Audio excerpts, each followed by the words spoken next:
Qədirxan bayramı. Belə şey müsəlmanlar bilmirlər. Bunlar hamısı xurafatdır, yəni uydurmalardır, bidətlərdir. Hansısa bir təriqət özündən uydurub və ifrat nəticəsində, ifrata varmaq nəticəsində bu cür əməllərə əl atıblar. Əslində belə bayram yoxdur. Bayram 2 dənədir İslamda. O da Ramazan bayramı, bir də Qurban bayramı və salam. Salam aleykum əziz müsəlmanlar. Özünüz də izlədiniz mövzunu, yəni söhbət nədən gedəcək. Deməli bu insan burada deyir ki, Qədirxan bayramı deyilən bir bayram yoxdur. Bunlar hamısı uydurma, cəfəngiyat bir məsələlərdir. Deməli bu dediyi fikirlərə izah verməmişdən öncə bir daha bütün müsəlmanları Qədirxan bayramı münasibəti ilə təbrik edirəm. Həqiqətən möhtəşəm bir gündür. Xoşu kəsin halına ki, Əmirəl-Möminin Əli əleyhissalamı bütün müsəlmanların rəhbəri bilir. Həqiqətən xoş o kəslərin halına. Həzrət Əli əleyhissalamı rəhbər bilmək nəfsdən deyil. Həzrət Əli əleyhissalam Allahın əmri ilə rəhbər seçilibdir və Peyğəmbər tərəfindən insanlara tanıtırılıbdır. Bunun təsdiqi Quran-ı Kərimin Maidə surəsinin 67-ci və 3-cü ayələridir. Və bu barədə yetərli dərəcədə Əhl-i-Sünnə kitablarında dəlillər var. Və heç də təsadüfi deyil ki, bu məsələni 110 səhabə, 89 tabein, eyni zamanda 220 sünni mənbəyində gəlməsi, eyni zamanda 360 nəfər öz kitablarında bunu qeyd etməsi və s. və ilaxır yetərli dərəcədə dəlillər var bu məsələ barəsində. Eyni zamanda bu şəxs qeyd edir ki, bu bayram deyil. Bayram yalnız 2 bayramdır ki, Qurban və Ramazan bayramıdır. Amma yenə də səhvə yol verir, hansı ki bu böyük bayramdır. Allahın böyük bayramı Eydullahil Əkbərdir. Və bütün müsəlmanların bu bayramı qeyd etməsi zəruridir. Necə ki, Əhl-i Sünnədən böyük alimlərdən biri Əbu Reyhan Biruni özünün Əsarül Bəqiyyə kitabında Qədirxan bayramını bütün müsəlmanlar tərəfindən keçirilməsi sırasında qeyd edir, hansı ki deyir ki, bütün müsəlmanlar bu bayramı qeyd etməlidirlər. Yəni müsəlman bayramıdır. Və təbii ki Peyğəmbər ümməti başsız qoyub gedə bilməzdi və mühüm məsələlərdən biridir. Bəzən görsən belə bir sualda verirlər ki, niyə Peyğəmbər Məkkədə yox, Mədinədə yox, məhz elə Qədirxan deyilən bir çöllükdə Həzrət Əlini xəlifə seçdi. Birincisi, Peyğəmbər öz nəfsinə görə harda gəldi, Həzrət Əli əleyhissalamı xəlifə seçə bilməzdi. Allahın vəhi harda gəldisə, təbii ki, orada da bu məsələ deyilməlidir. Yəni, bu sənin, mənim istəyimə görə deyil ki, yəni bu dayaz düşüncəli insanların yeritdikləri fikirlərdir. Bu bir. İkincisi, Qədirxan çox mühüm bir məntəqədir ki, Məkkə ilə Mədinənin arasındadır və eyni zamanda, baxın, Cövdə, deməli, Cövhə yaxınlığında bir yerin adıdır ki, Cövhə yaxınlığında yerin bir adıdır ki, deməli buradan Məkkədən 200 kilometr məsafədə yerləşir və çox mühüm bir məntəqədir.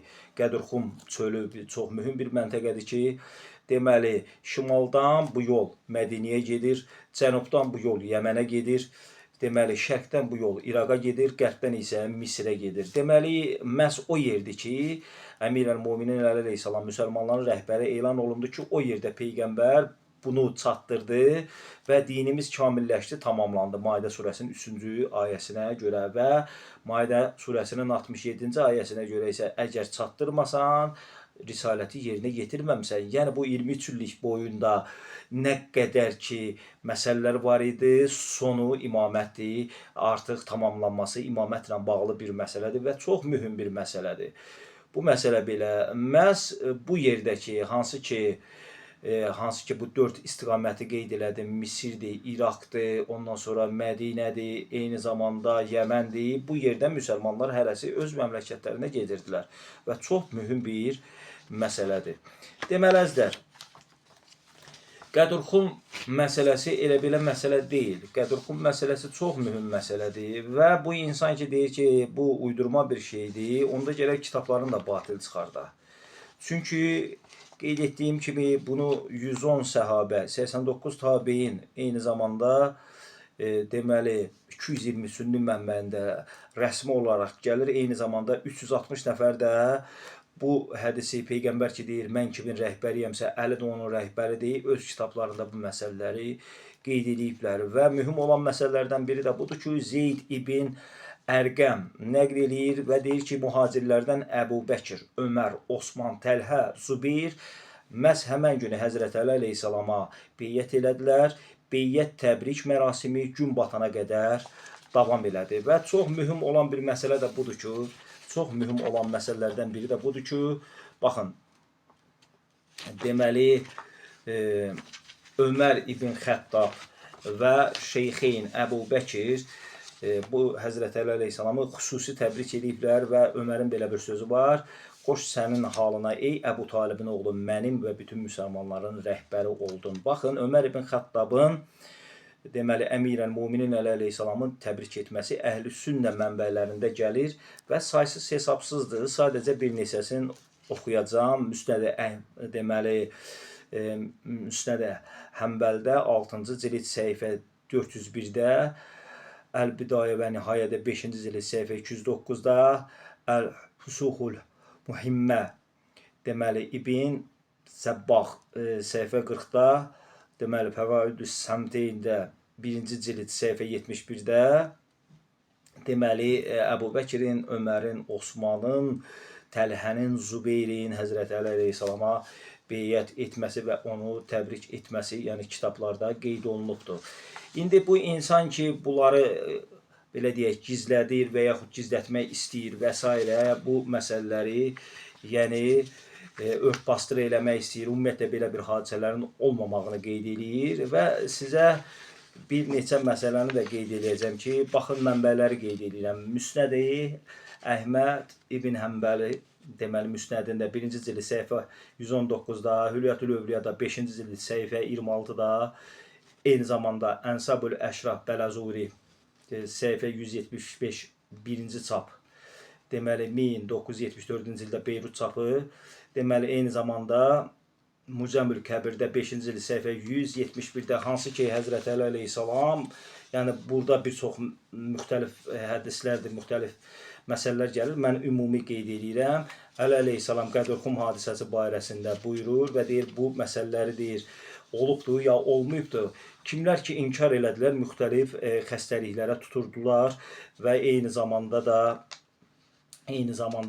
gözləri tutulanlar da oldu, müxtəlif xəstəlik tutanlar da oldu. Baxın, məsələn Həzrət Əli əleyhissalamın duası deyir ki, bir nəfərə deyir, əgər yalan deyirsənsə, Allah sənə elə bir ən gözəl bəlalardan birini versin. Deyir ki, həmən adam ölənə qədər alnında ağ nöqtə deyə bir şey qaldı. Eyni zamanda Ənəs ibn Malik, Bərrə ibn Əzim, Cərir ibn Abdullah deyir, bunlar deyir, ravi deyir ki, Ənəs bərəz xəstəliyinə tutuldu. Bərrə kör oldu, Cəris isə mühacirlikdən sonra bədəviliyə, yəni cahilliyə qayıtdı.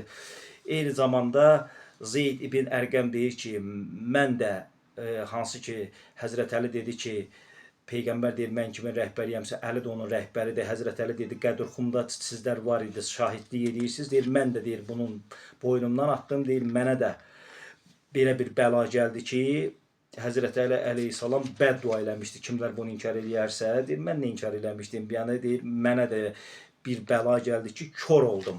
Hansı ki, qeyd elədiyim məsələlərdə bunların hamısı gəlir və nəyi demək istəyirəm, əzizlər? Baxın, Allah Quranda buyurur, Allah Quranda nə buyurur? Allah Quranda buyurur ki, baxın, Bəqərə 140-da, Bəqərə 283-də, Bəqərə 159-da Allahın lənəti olsun o kəslərə ki, Allah lənət oxuyur, aşkar olan bir şeyi insan gizlədir, haqqı gizlədir, yalansı şahidlik edir və s. və s. Bu kəslərə Allah lənət edir və sonunda nəyə demək istəyirəm? Qədürxum belə bir hadisədir ki, onu heç kim gizlədə bilməz. Allahın haqqın heç kim gizlədə bilməz. Bir daha bayramınız mübarək. Salam aleykum. Qiyamətə kimi ya Əli.